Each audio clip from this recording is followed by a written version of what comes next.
آیت 79 سے۔ اعوذ باللہ من الشیطان الرجیم، بسم اللہ الرحمن الرحیم۔ یہ والی آیت ہے، اس کو آپ یہ بھی ذہن میں رکھیں کہ جب ہم نماز شروع کرتے ہیں اور سبحانک اللہم پڑھتے ہیں، یہ بیسیکلی نماز کی ابتدا کا ایک طریقہ ہوتا ہے، یہ آیت بھی اس میں پڑھی جاتی ہے، اور یہ ایک بڑا جامع اور مکمل سنگل آیت ہے جس کے اندر توحید پوری طرح بیان ہو جاتی ہے۔ اس کو غور کرنے کی ضرورت ہے۔ انی بے شک میں، انا بے شک، یہ جو ہے یہ میں کے لیے ہوتا ہے، ربی میرا رب، انی بے شک میں، وجہت وجہی، وجہی بھی اسی طرح ہو گیا میرا وجہ، وجہ کہتے ہیں چہرے کو، جس سے اردو میں ایک لفظ استعمال ہوتا ہے وجی، رخ، وجی یعنی چہرے والا، خوبصورت چہرے والا۔ تو وجہت ہو گیا کسی کی طرف رخ کرنا، ضربت میں نے مارا، وجہت میں نے رخ کیا، میں نے رخ پھیرا، بے شک میں نے تو پھیرا اپنا رخ، للذی اس کی طرف، یعنی یہ حضرت ابراہیم علیہ السلام نے جب اپنی قوم کے ساتھ ایک مکالمہ کر لیا، ان پر واضح کر دیا کہ تم سورج، چاند اور ستاروں کی اس لیے پوجا کرتے ہو کہ یہ روشن ہیں، چمکدار ہیں، آسمان پر طلوع ہوئے ہیں، تو بھلا دیکھو تو صحیح، جس وقت یہ ڈوب رہے ہیں اور ماند پڑ رہی ہے ان کی روشنی، تو اگر یہ خدا ہوتے تو پھر جو وجہ تھی ان کے خدا ہونے کی، ان کا طلوع ہونا اور ان کا روشن ہونا، تو وہ وجہ تو ختم ہو گئی چند گھنٹوں کے بعد،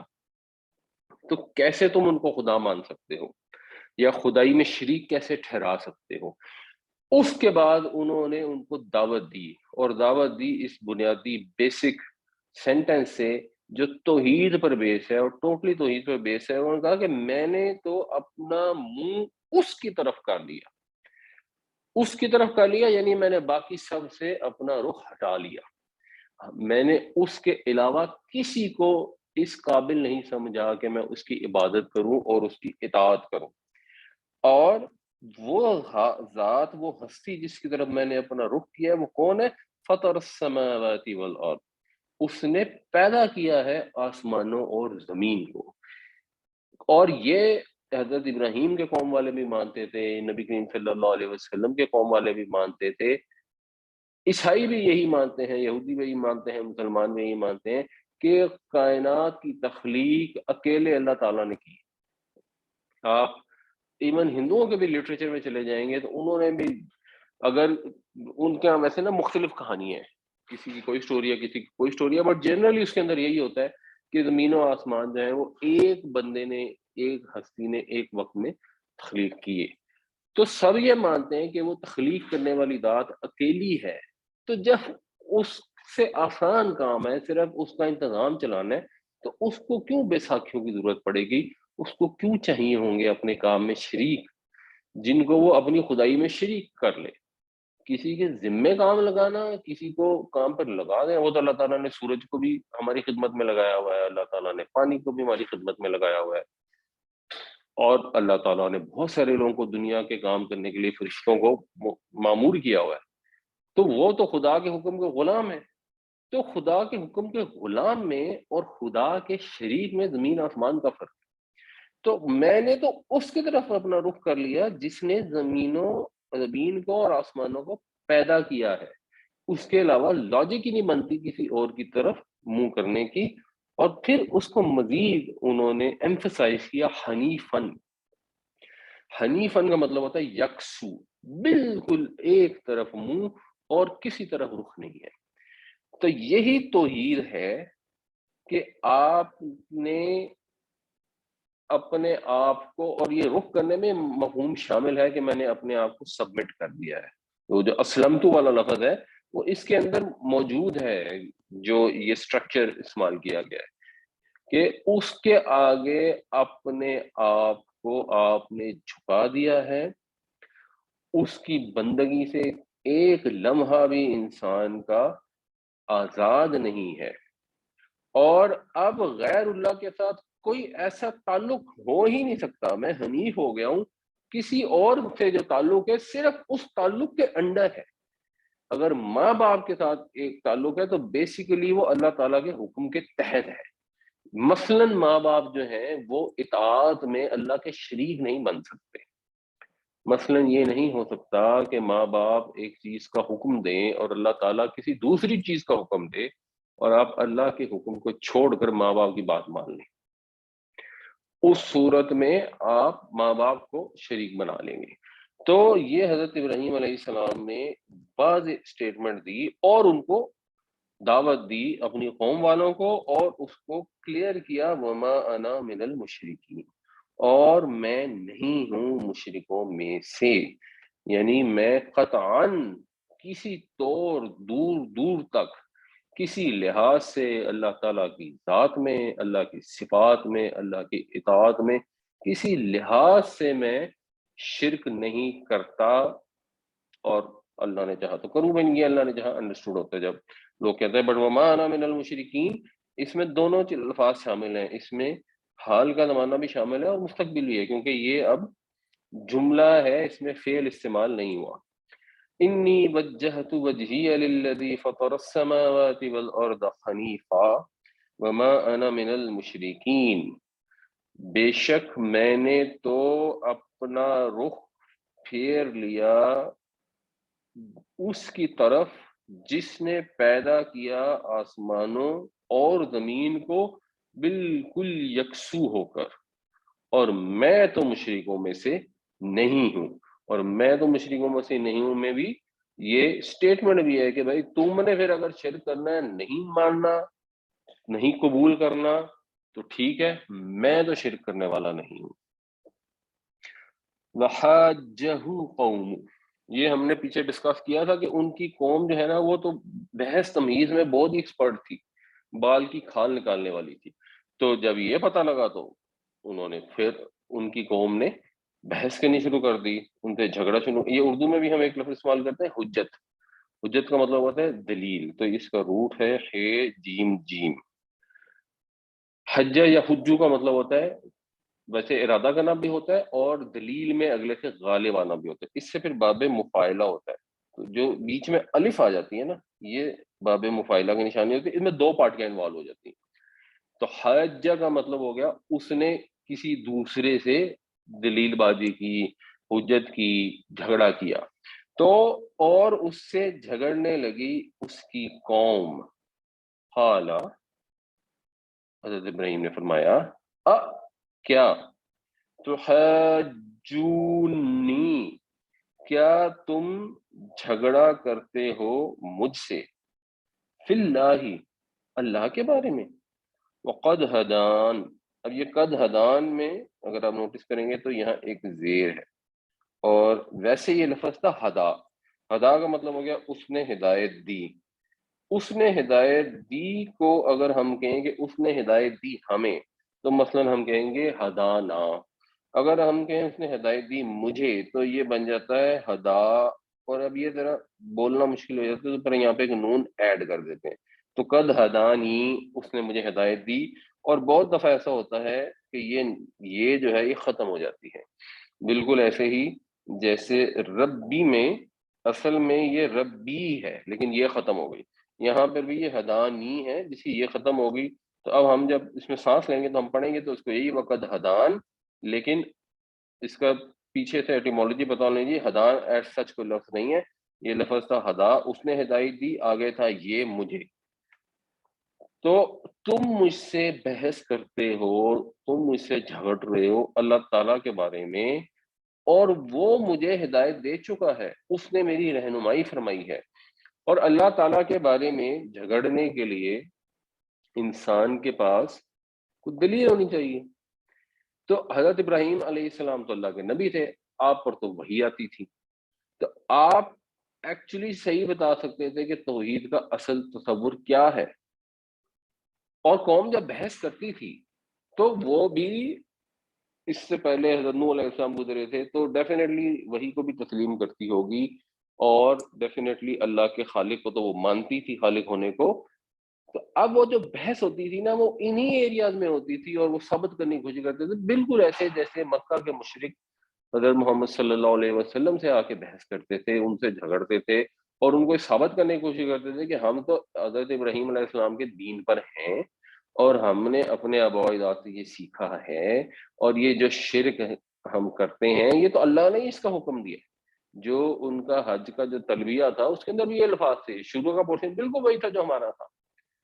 کہ لا شریک لکا, پھر کہتے تھے سوائے اس کے جسے تو نے خود اپنا شریک بنا لی. اور یہ بالکل ویسی بات ہے جیسے لوگ حضرت علی سے جب مدد مانگتے ہیں تو کہتے ہیں کہ حضرت علی کو اللہ تعالیٰ نے خود یہ اپوائنٹمنٹ دی ہے, ان کو خود یہ صلاحیتیں دی ہیں. تو جب اللہ نے یہ صلاحیتیں دی ہیں تو اللہ سے مانگا, حضرت علی سے مانگا, کیا فرق پڑتا ہے؟ اب اس کی دلیل کہاں ہے؟ قرآن میں تو کہیں نہیں ہے, وحی کی روشنی میں تو کہیں نہیں ہے. تو نہ جو پہلے انبیاء آئے تھے کبھی ان میں سے کسی نے کہا کہ بزرگوں سے مدد مانگو, ان کو پکارو, جو ایونچولی پھر ٹرانسلیٹ ہوتی ہے ان کو سجدے کرنے میں. پہلے تعظیم کے سجدے ہوتے ہیں, پہلے لوگ جاتے ہیں قبروں کے تعویذ چومتے ہیں, پھر سر جھکا لیتے ہیں تعظیم میں, پھر تعظیم کے سجدے شروع ہو جاتے ہیں, اور پھر وہ سلسلہ آگے بڑھتا رہتا ہے. اور یہ ساری چیزیں ہماری شریعت میں تو واضح اجازت نہیں دی گئی کہ سجدہ کر ہی نہیں سکتے. اگر آپ پچھلی کسی شریعت سے یہ نتیجہ نکالنا چاہیں کہ حضرت آدم علیہ السلام کو فرشتوں نے سجدہ کیا یا حضرت یوسف کو ان کے بھائیوں نے سجدہ کیا,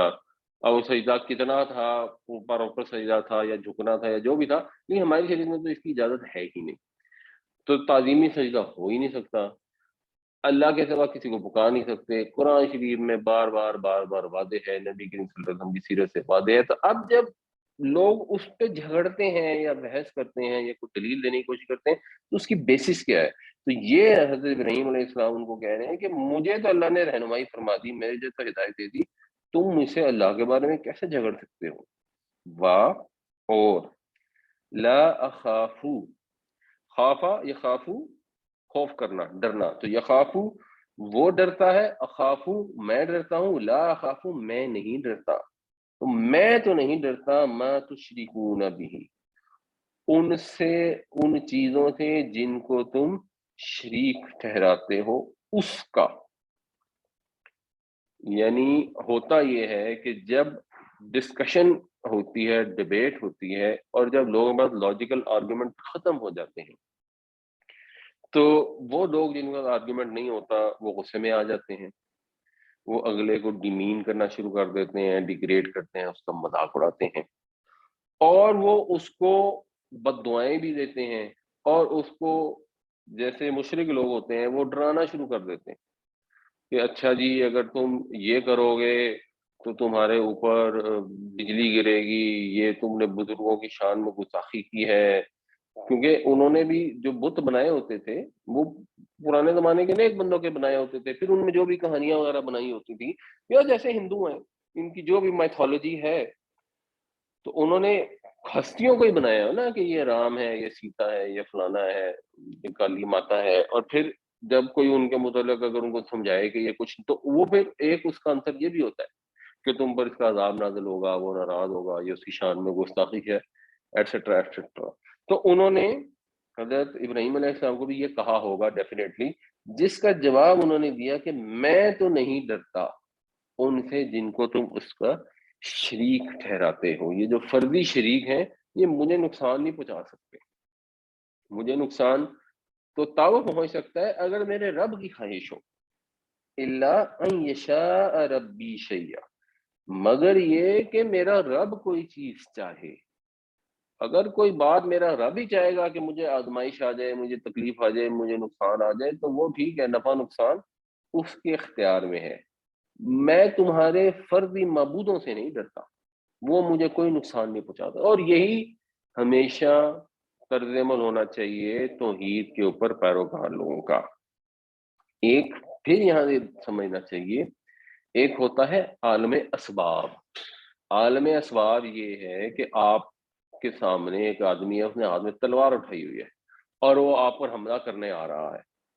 تو اب اس حملے سے تو آپ نے بچنا ہے اور بچنے کی کوشش کرنی ہے, اور یا اس کا مقابلہ کرنا ہے. وہاں آپ نے کھڑے ہو گئے, یہ نہیں کہنا کہ اچھا جی میں تو نہیں ڈرتا تمہاری تلوار سے. تو عالم اسباب ایک فرق چیز ہے, اور یہ جو اسباب کے بغیر, بالکل ایسے جیسے اسباب کے بغیر کسی کو پکارنا شرک ہے, اسی طرح اسباب کے بغیر کسی سے ڈرنے کی کوئی سینس نہیں بنتی کہ کوئی ہستی ہے جو تمہیں تباہ کر دے گی یا تمہارے اوپر عذاب لے آئے گی یا تم سسک سسک کے مرو گے اور تمہارا مستقبل خراب ہو جائے گا ایٹسٹرا ایٹسٹرا. یہ جو اس طرح کے ڈراوے ہوتے ہیں فزیکل ورلڈ سے ہٹ کے جو لوگ چیزیں کرتے ہیں، آلدو اس کے اندر جادو ٹائپ چیزیں ہوتی ہیں، لیکن وہ ایک تو عالم اسباب کو اس میں ذرائع استعمال ہوتے ہیں اور اس کو آپ کاؤنٹر کر سکتے ہوتے ہیں قرآن شریف کی آیتوں سے ایٹسٹرا. تو ادروائز کوئی آ کے یہ ڈراوے دے. مجھے یاد ہے ایک دفعہ جب ہم بالکل چھوٹے تھے اور پڑھتے تھے تو ایک ہمیں وہ کسی نے کاغذ مجھے دے دیا جس پر لکھا ہوا تھا کہ جی یہ کسی کو بزرگ کو سعودی عرب میں خواب آیا، خواب میں ان کو یہ بتایا گیا کہ یہ باتیں لوگوں کو بتاؤ کہ صحیح صحیح کام کریں، اور یہ کاغذ جو ہے نا یا آپ 20 لوگوں کو تم نے مزید فوٹو کاپی کرا کے دینا ہے، اور اگر نہیں دو گے تو ایک آدمی تھا جس نے نہیں دیا اس کا کاروبار تباہ ہو گیا، ایک آدمی تھا جس نے بانٹ دیا اس کو پتہ نہیں فلاں فلاں نعمتیں مل گئیں وغیرہ، اور اس میں ایک لمبی کہانی لکھی تھی اور سیلف کانٹراڈکٹری تھا کیونکہ اگر وہ آدمی جنہوں نے وہ کاغذ فوٹو کاپی کرا کے نہیں دیا اور ان کو نقصان ہو گیا ان کا ذکر اس کاغذ میں تو آ ہی نہیں سکتا تھا، وہ تو ویسے پاسبل نہیں ہے. لیکن جو اس میں باتیں لکھی ہوئی تھی اس کے بعد ہم بھی ڈر گئے اور ہم نے بھی اس کی 20 فوٹو کاپیاں کرا کے اور 20 لوگوں کو اس مصیبت میں ڈالا کہ وہ بھی اس آزمائی سے گزرے. تو یہ اس طرح کی چیزیں واہمیں ہمیشہ کچھ لوگ تو فار بعض اوقات جس کو کہنا چاہیے نا انٹرٹینمنٹ کے لیے پھیلا دیتے ہیں، اور کچھ لوگوں کا پکا عقیدہ ہوتا ہے، ان کا یہ خیال ہوتا ہے کہ ان بزرگ ہستیوں کی جن کی ہم پوجا کرتے ہیں جن سے ہم مرادیں مانتے ہیں، اگر کوئی یہ کہے گا ان سے مت مانگو اور ان کی شان میں وہ گستاخی ہو جائے گی تو پھر وہ ناراض ہو جائیں گی اور وہ پتہ نہیں کون کون سے عذاب اترنے شروع ہو جائیں گے. یعنی کسی بزرگ کی کسی ہستی کی شان میں گستاخی کی تو خیر ضرورت ہے ہی نہیں. ذرا کیوں کہ حضرت علی کی شان میں کوئی کیوں گستاخی کرے؟ وہ تو حضرت علی تو اتنی جلیل القدر ہستی ہیں. لیکن جو حضرت علی کے ساتھ چیزیں لوگ ایسوسیٹ کرتے ہیں اس میں شوڈ بی ویری کلیئر کہ ایک ہے خالق اور ایک ہے مخلوق، ایک ہے رب اور اس رب کے ساتھ کوئی شریک نہیں ہے کہ وہ بغیر وسیلے کے ہماری مدد کر سکے، اور ہم اپنے رب سے دعائیں مانگنے کے بجائے کسی اور سے مانگیں. اور نہ اگر کوئی اس پر ڈراتا ہے تو اس سے ڈرنے کی کوئی ضرورت نہیں ہے. میں نہیں ڈرتا ان سے جن کو تم شریک ٹھہراتے ہو. ہاں میرے رب کی مرضی ہو تو پھر وہ علیحدہ بات ہے. وسیع ربی کل شیء علما، وسیع ہے میرا رب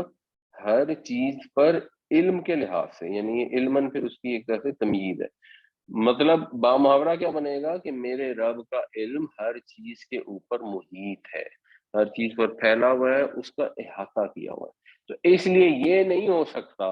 کہ میرے رب کی مرضی نہ ہو اور کوئی مجھے نقصان پہنچا دے. یہ پاسبل نہیں ہے کہ تمہارے جن یا تمہارے بزرگ وہ کوئی عمل کریں میرے اوپر اور مجھے نقصان پہنچا دے اور میرے رب کے علم میں نہیں آئے. تو ایسا تو ہوگا نہیں. میرا رب سب کچھ جانتا ہے. اس کی خواہش ہوگی تو ٹھیک ہے میرے پر کوئی آزمائش آ سکتی ہے، اس کی اذن کے بغیر کسی کی مجال نہیں ہے کہ میرا بال بھی بیکا کر سکے. اور اس میں یہ دونوں مفہوم شامل ہیں. ایک چیز یہ ہے کہ آپ نے جب بھی یہ بات کرنی ہے تو آپ نے یعنی ایک مفہوم تو یہ نا کہ اللہ تعالیٰ پر اعتماد ہے کہ اللہ نے اگر مرضی ہوگی تو مجھے نقصان ہوگا ورنہ نہیں ہوگا، یہ تو ایک اعتماد کی نشانی ہوگی. دوسرا مفہوم اس میں شامل ہے کہ جب بھی آپ نے ایک اسٹیٹمنٹ دینی ہے، ایک اسٹرانگ اسٹیٹمنٹ، اور اللہ کے نبی بھی جب اسٹرانگ اسٹیٹمنٹ دیتے ہیں کہ میں تو نہیں ڈرتا، لیکن ساتھ وہ یہ چیز ضرور کہتے ہیں کہ مگر یہ کہ اگر اللہ کی مرضی ہوگی تو پھر کچھ نہیں. یعنی آپ کا جتنا مرضی پاک ارادہ ہو، جتنا مرضی پختہ عزم ہو، اس کی تکمیل جو ہے وہ اللہ تعالیٰ کی توفیق سے ہی ہو سکتی ہے. جب بھی آپ کو اسٹیٹمنٹ دیں کہ میں یہ کروں گا تو کبھی بھی اپنے اعتماد کے دعوے پر تنہا نہیں دینی چاہیے، اصل میں اللہ تعالیٰ کے اعتماد پر دینا چاہیے کہ ہاں آزمائشیں ہیں، میں ان آزمائشوں کو کراس کروں گا، میں یہ اچیو کروں گا انشاءاللہ. اس لیے یہ بار بار ہمیں قرآن شریف میں ایون حضور سے یہ کہا گیا کہ آپ کبھی یہ بات نہ کہیں کہ کل میں یہ کہوں گا مگر یہ کہ ساتھ یہ کہ انشاءاللہ. تو ہم بعض اوقات یہ ہوتا ہے کہ ہم بات کر رہے ہوتے ہیں ہمارے ذہن میں ہوتا ہے انشاءاللہ، دیٹ از آلسو فائن، اس میں کوئی مسئلہ نہیں ہے، لیکن انشاءاللہ ذہن میں ہونا ضروری ہے. اور کوشش یہ کرنی چاہیے کہ الفاظ سے بھی ادا کریں. جب آپ کوئی چیز زبان سے ادا کرتے ہیں وہ آپ کی پرسنالٹی کا پارٹ بنتی ہے، ریمائنڈر بنتی ہے، سوچ کے اندر بھی اس کی ری انفورسمنٹ ہوتی ہے، اور جو اگلے لوگ ہیں ان کو بھی اس کی تحریک ہوتی ہے، ان کو بھی یہ ریمائنڈ ہوتا ہے کہ اچھا ہاں ہم ڈسکشن کر رہے ہیں، ہم اپنی کمپنی میں بات کرتے ہیں، یہ ہمارے گول ہیں، یہ ہم اچیو کریں گے، ایسے کریں گے، ویسے کریں گے، کمپٹیشن کا مقابلہ کریں گے۔ تو جب آپ کہتے ہیں کہ نہیں انشاءاللہ ایسا ہم کر لیں گے، تو باقی لوگ بھی جو میٹنگ میں بیٹھے ہوتے ہیں ان کو بھی ریمائنڈ رہتا ہے کہ ہاں جی یہ انشاءاللہ کا فیکٹر جو ہے اس میں بڑا امپورٹنٹ اور ضروری ہے۔ افلا تتذکرون، کیا تم نصیحت حاصل نہیں کرتے، کیا تم دھیان نہیں کرتے، مطلب تم غور نہیں کرتے، تذکر نہیں کرتے کہ میں کیسے ڈر سکتا ہوں ان لوگوں سے جن کو تم شریک ٹھہراتے ہو، جب میں نے اپنا رخ اللہ کی طرف کر لیا ہے اور جب اللہ نے مجھے ہدایت دے دی ہے تو کوئی لاجک نہیں بنتی کہ میں تمہارے ڈراؤں میں آ جاؤں اور ان سے ڈر جاؤں۔ وَحَاجَّهُ قَوْمُهُ قَالَ أَتُحَاجُّونِّي فِي اللَّهِ وَقَدْ هَدَانِ وَلَا أَخَافُ مَا تُشْرِكُونَ بِهِ إِلَّا أَن يَشَاءَ رَبِّي شَيْئًا وَسِعَ رَبِّي كُلَّ شَيْءٍ عِلْمًا أَفَلَا تَتَذَكَّرُونَ۔ اور جھگڑنے لگی اس کی قوم اس سے، فرمایا کیا تم جھگڑتے ہو مجھ سے اللہ کے بارے میں اور اس نے میری رہنمائی فرمائی ہے، اور میں ان سے نہیں ڈرتا جن کو تم شریک ٹھہراتے ہو اس کے ساتھ، مگر یہ کہ میرا رب ہی کوئی بات چاہے۔ میرے رب کا علم محیط ہے ہر چیز پر، کیا تم دھیان نہیں کرتے؟ یہاں پر یہ جو الفاظ ہیں نا، یہ میں تھوڑا آپ کو نا اس کی جس کو تجوید کہتے ہیں وہ تھوڑی سی بتانا چاہتا ہوں، کیونکہ بہت سارے لوگ اس کو مثلاً اسے پڑھیں گے اتحاجونی،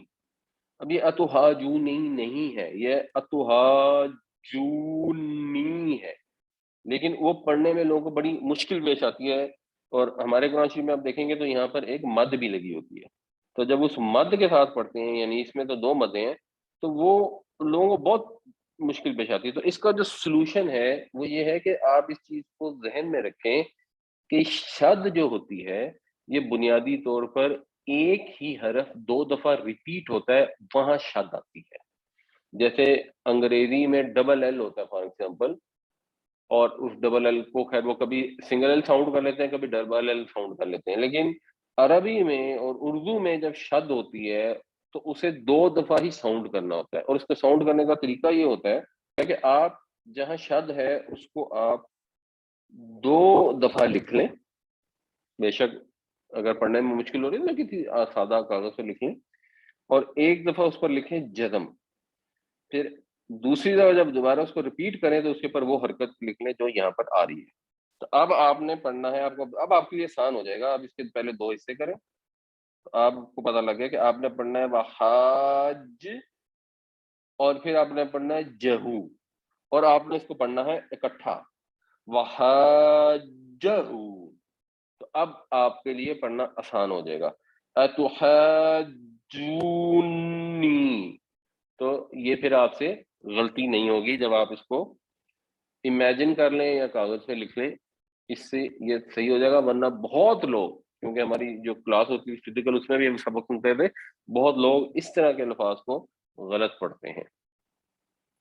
وَكَيْفَ أَخَافُ، اور کیسے میں ڈروں، ما اشرکتم، ضربتم تم سب نے مارا، اشرکتم تم سب نے شرک کیا، کیسے میں ڈروں ان چیزوں سے جن کو تم نے شریک ٹھہرایا۔ یعنی اب ایک سوال کر رہے ہیں کہ میں سے مجھ سے توقع کر رہے کہ میں ان چیزوں سے ڈر جاؤں، اور تمہاری کیا حالت ہے، ولا تخافون، اور تم نہیں ڈرتے، انکم، انا کا مطلب ہوتا ہے کہ، جیسے ان ہوتا ہے جنرلی، ان کا مطلب تو کہ سب کو معلوم ہے، انا کا بہت سارے لوگ ترجمہ بے شک کرتے ہیں، یہ قرآن شریف میں کہیں نہیں ہوگا جہاں اس کا ترجمہ بے شک ہو سکتا ہوگا، انا بھی کہ ہی ہوتا ہے، وہ انا وہاں استعمال ہوتا ہے جہاں ان ہو نہیں سکتا، یعنی ان کم نہیں پڑھا جا سکتا، وہ عجیب سا ہو جاتا، تو یہاں انا کم آ جاتا ہے۔ اور اس کی جو سب سے آسان مثال ہے وہ اذان ہے، جہاں اذان میں ایک جگہ آتا ہے اشہد اللہ الہ، ال میں ان ہے، ان لا الہ، وہاں انا نہیں لگ سکتا، اشہد ان لا الہ پڑھیں گے تو وہ فلو نہیں بنتا، تو وہاں آنے سمان ہوا اشہد اللہ الہ، اور جب نبی کریم صلی اللہ علیہ وسلم کا نام آیا تو وہاں اشہد ان محمد رسول اللہ، کیونکہ اشہد ان محمد کریں گے تو وہ پھر وہ اس کا فلو نہیں بنتا، تو ان اور انا انٹرچینجبل یوز ہوتے، تو کہ اور تم نہیں ڈرتے کہ، یعنی اس بات سے، اس عمل سے تم نہیں ڈرتے، اشرک تم باللہ، کہ تم نے اللہ کے ساتھ شریک بنا رکھا ہے۔ مجھے توقع کر رہے ہو کہ میں ڈروں، بھائی میں کیوں ڈروں جبکہ تمہارا یہ حال ہے کہ تم نے اللہ کے ساتھ شریک ٹھہرا لی ہیں اور تم نہیں ڈرتے۔ ہونا تو یہ چاہیے کہ تم ڈرو، تم جو کام کر رہے ہو کہ اللہ تعالیٰ جو کائنات کا خالق، پروردگار، جس کے حضور پیش ہونا ہے، تم نے خود سے گھڑ کے،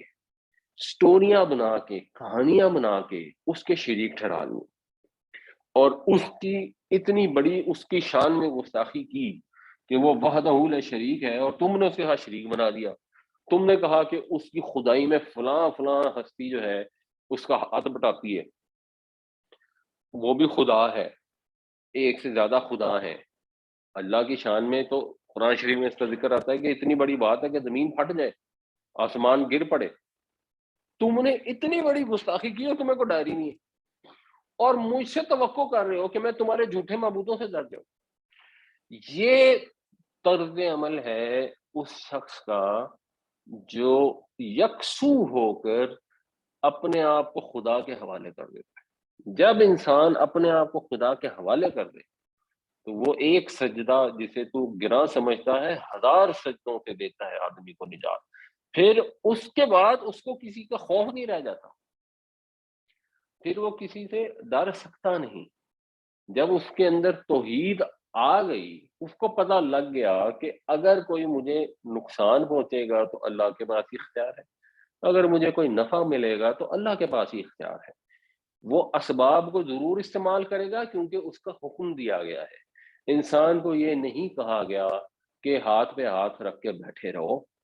اور اللہ پہ بھروسہ کرو۔ جو مشہور حدیث ہے کہ ایک شخص نبی کریم صلی اللہ علیہ وسلم سے ملنے کے لیے حاضر ہوا اور حضور نے اس کے ڈیمینر سے جج کر لیا اس کی پرسنالٹی کو، اور حضور نے اسے پوچھا کہ تمہارا اونٹ کہاں ہے؟ تو اس نے یہ کہا کہ میں اللہ کے بھروسے پر اسے چھوڑ آیا ہوں۔ تو آپ نے فرمایا کہ جا کر اونٹ کا گھٹنا باندھو اور اس کے بعد اللہ پر توکل کرو۔ تو اسباب کو استعمال کرنا، ایفرٹ کرنا، محنت، hard work, focus, smart work, چیزیں سیکھنا، اسٹریٹجی بنانا، اپنے آپ کو کمپوز رکھنا، اپنے جذبات پہ قابو رکھنا، ہمت کرنا، زندگی کی دوڑ میں آگے بڑھنا، جنگ میں، اکانومی کے دور میں، مختلف ملکوں کے ساتھ معاملات میں جو بھی چیزیں کرنی ہے اس کے اندر فل ایفرٹ، سمارٹ ایفرٹ ڈالنے کی ضرورت ہے، وہ تو طے ہے۔ لیکن یہ کلیئر ہے کہ ہم جو مرضی ایفرٹ کر لیں گے، اس کے بعد نتیجہ وہ نکلنا ہے جو ہمارے رب کی مرضی ہوگی اور ہمارے رب کے اختیار میں ہی ہے۔ ہمارا کام ہے ایفرٹ کرنا، ہم پوری ایفرٹ کر لیں، دشمن بھی اگر ایفرٹ کر رہا ہے تو کرے، ہم اپنی ایفرٹ کریں گے، ہو سکتا ہے ہمیں دشمن کی ایفرٹ سے نقصان پہنچ جائے، it does not make a difference. آپ گئے جنگ میں، جنگ میں شہید ہو گئے، آپ ہار کے دشمن جیت گیا، کوئی فرق نہیں پڑتا، اللہ کی مرضی ایسے ہی ہوگی۔ اصل فرق اس چیز سے پڑتا ہے کہ آپ نے جو آپ سے ریکوائرڈ تھا وہ کیا یا نہیں کیا۔ اگر آپ نے وہ کر لیا تو اب کیوں آپ کسی بھی چیز سے پریشان ہو؟ پھر جو موحد ہوتا ہے اس کا جب بھروسہ مکمل اللہ تعالیٰ پر ہوتا ہے تو اس کو اس طرح سے غم نہیں ہوتا، اس طرح سے اندیشے نہیں ہوتے جیسے ایک اللہ سے نہ ڈرنے والے کو ہوتے ہیں۔ ایک ٹیمپریری ڈر ہے، کوئی دنیا سے آپ کا پیارا رخصت ہوتا ہے تو خوف بھی، غم بھی ہوتا ہے، اگر کوئی پریشانی آ رہی ہوتی ہے، کچھ مسئلہ ہو رہا ہوتا ہے تو خوف بھی ہوتا ہے، لیکن وہ تو ایک ٹیمپریری فیکٹر ہوتا ہے، بٹ ایک کو لانگ ٹرم ایفیکٹ نہیں ہوتا۔ پھر انسان کے اندر توکل ہوتا ہے، قناعت ہوتی ہے، اگر مشکل آ جاتی ہے تو انسان اس پہ بھی اللہ تعالیٰ کا شکر ادا کرتا ہے، صبر کرتا ہے، اور اگر اللہ تعالیٰ آسانی عطا فرماتا ہے تو اس پہ بھی وہ اللہ کا ہی شکر گزار رہتا ہے، وہ آپے سے باہر نہیں ہوتا۔ تو یہ ایک طرز عمل ہے جو حضرت ابراہیم علیہ السلام نے سکھایا، اور آپ کا ایک طریقہ کار تھا، آپ بڑے یعنی اللہ کے رسول تھے، اور حضرت ابراہیم نے جو کام کیے، مثال کے طور پر نبی کریم صلی اللہ علیہ وسلم نے ایسا نہیں کیا کہ مکہ میں بت تھے اور بت جا کے توڑ دیے۔ وہ حضرت ابراہیم نے جو کچھ کیا اللہ تعالیٰ کی ڈائریکشن کے لحاظ سے کیا، یہ چیز بھی ذہن میں رکھنی چاہیے۔ بعض اوقات ہمارے ہاں جس طرح وہ محمود غزنوی کے متعلق کہتے ہیں نا کہ اس نے کہا جی میں بت شکن ہوں اور بت فروش نہیں ہوں، تو کچھ چیزوں میں ہم اس چیز کو اگنور کر دیتے ہیں کہ ایک کام کیا ہے اللہ کے رسول نے، اور اللہ کے رسول علیہ السلام جو تھے ان کے پاس اتھارٹی تھی اللہ کی طرف سے۔ ہمارے پاس یہ اتھارٹی نہیں ہے کہ ہم جائیں اور کسی مندر میں، مثلا پاکستان میں ہی ایون جہاں ہماری حکومت ہے، وہاں ہم کہیں جی مندر میں بت پڑے ہیں اور ہم اندر جائیں اور ان کے بت توڑ دیں، اور ہم کہیں جی ہم نے تو سنت ابراہیمی پر عمل کیا ہے۔ تو یہ چیز بڑی کلیئر ہونی چاہیے کہ دیر از اے لائن۔ ویسے ہماری لیے نبی کریم صلی اللہ علیہ وسلم کی زندگی میں اسوہ حسنہ ہے، مگر ہر کام نہیں ہے۔ نبی کریم صلی اللہ علیہ وسلم کو اللہ تعالیٰ نے ایک اسپیشل مثال کے طور پہ، یہ ایک کیس ہوا کہ آپ کی ایک وقت میں 4 سے زیادہ ازواج موجود تھی، ہم نہیں کر سکتے، وہاں ہمارے لیے وہ ہمارے ڈومین میں نہیں آتی ہے۔ نبی کریم صلی اللہ علیہ وسلم مسلسل 2 روزے اکٹھے رکھ لیتے، وہ حضور کا ایک علیحدہ کیس ہے۔ تو جو علیحدہ کیسز ہیں وہ بھی کلیئر ہوتے ہیں، اس سے یہ بھی نہیں ہمیں کرنا چاہیے جیسے بعض لوگ کہتے ہیں ہم نے کہ جی نبی کریم صلی اللہ علیہ وسلم تو جھوٹ نہیں بولتے تھے، وہ تو لوگوں کو معاف کر دیتے تھے، تو آگے تو کہتے ہیں کہ وہ تو اللہ کے رسول تھے، ہم تھوڑی اللہ کے رسول ہیں۔ وہ ترجمہ بھی بالکل غلط ہے، کیونکہ جب اللہ نے یہ بتا دیا کہ نبی کریم صلی اللہ علیہ وسلم کی زندگی میں وَلَقَدْ كَانَ لَكُمْ فِي رَسُولِ اللَّهِ أُسْوَةٌ حَسَنَةٌ، بہترین نمونہ ہے جو فالو کرنا ہے، وہ فالو کرنے کے لیے نمونہ ان کی ذات میں رکھا گیا، تو ہم نے تو فالو کرنا ہے، اتباع کرنی ہے۔ جہاں پر ہمیں منع کیا گیا ہے وہ کام لیکن ہم نہیں کر سکتے، وہ دوسری اسٹریم ہو جائے گی کہ ہم وہ کام بھی کرنے چل پڑیں جو رسولوں کی ڈومین میں آتے ہیں، ان کا پروگیٹو ہوتا ہے۔ تو حضرت ابراہیم علیہ السلام نے اگر کہ بت توڑ دی تو ہم نہیں توڑ سکتے، مگر حضرت ابراہیم علیہ السلام بہرحال ایک دبنگ شخصیت تھے، تو انہوں نے واضح الفاظ میں ان کو کہہ دیا کہ او بھائی مجھے کہہ رہے ہو کہ میں ڈروں، یہ تو الٹا چور کتوال کے ڈانٹے ہو گیا، میں کیوں ڈروں ان چیزوں سے جنہیں تم شریک ٹھہراتے ہو؟ تم اپنا حالت دیکھو کہ تم نے اللہ کے ساتھ شریک ٹھہرا دیا اور تمہیں کوئی خوف ہی نہیں ہے۔ اور کیسے شریک ٹھہرایا؟ ما لم ينزل به علیکم سلطانا، نہیں اس نے نازل کی تم پر کوئی دلیل، شریک ٹھہرانے کی کوئی دلیل تو تمہارے پاس ہے نہیں، خود سے کہانیاں گھڑنی ہیں کہ جی وہ فلاں جو ہے وہ فلاں کام میں ہماری مدد کرتا ہے، فلاں بارش کا دیتا ہے، فلاں بچے دیتا ہے، فلاں بزرگ کے مزار پہ چلے جاؤ تو وہاں سے لڑکے پیدا ہو جائیں گے۔ یہ کہاں سے، اس کی دلیل کہاں ہے؟ اللہ نے دی ہے کوئی دلیل؟ اگر اللہ نے کوئی دلیل نہیں اتاری اور تم اس کے ساتھ ان کاموں میں دوسری ہستیوں کو شریک ٹھہراتے ہو تو تمہیں ڈرنا چاہیے اس سے۔ فَأَيُّ الْفَرِيقَيْنِ أَحَقُّ بِالْأَمْنِ إِن كُنتُمْ تَعْلَمُونَ، تو اگر تمہیں کوئی علم ہو، اگر تم کوئی چیز جانتے ہو، فَأَيُّ تو کون ہے، فریقین ہو گئے دو فریق، جیسے والدین ہوتا ہے نا، دو والد، والد اور والدہ، تو ایُّ الفریقین دو فریقوں میں سے کون، تو ہم دونوں گروہوں میں سے کون ہے احق، زیادہ حق پر، زیادہ کس کے لیے یہ چیز اپروپریٹ ہے، کون اس کا زیادہ سزاوار ہے، بالامنی کہ وہ امن میں ہو۔ امن اور اطمینان اور نڈر ہونے، نچنت ہونے کا کس کو یہ سٹیٹس ہونا چاہیے؟ اس کو جو اللہ کے سوا کسی کو شریک نہیں ٹھہراتا، یا اس کو جو شریک ٹھہرا لیتا ہے اللہ کے بغیر کسی دلیل کے۔ بتاؤ اگر تمہیں کوئی علم ہے، کوئی نالج ہے کہ اللہ کی امان مجھے ملے گی، اللہ کی امان تمہیں ملے گی، اور چلے ہو تم مجھے ڈرانے، یہ حضرت ابراہیم علیہ السلام کا نریٹو تھا، اور یہی نریٹو ہونا چاہیے۔ ایک ظاہر کی بات ہے اپنی سچویشن اور حکمت کے لحاظ سے، جب زندگی میں ایسے سچویشن آئے جس میں لوگ ڈرانے کے لیے آ جائیں، نہیں نہیں نہیں، یہ اگر تم نے کل نہیں کیا، اگر تم نے، ہمارے ابھی ایک پیچھے ڈرائیور تھا اس کی پھپھو فوت ہو گئی، تو آیا جی کہ میری مدد کر دیں، اور وہ کیونکہ اب وہاں پہ لوگوں کو کھانا کھلانا ہے، تو میں نے کہا کہ تم کھانا مت کھلاؤ،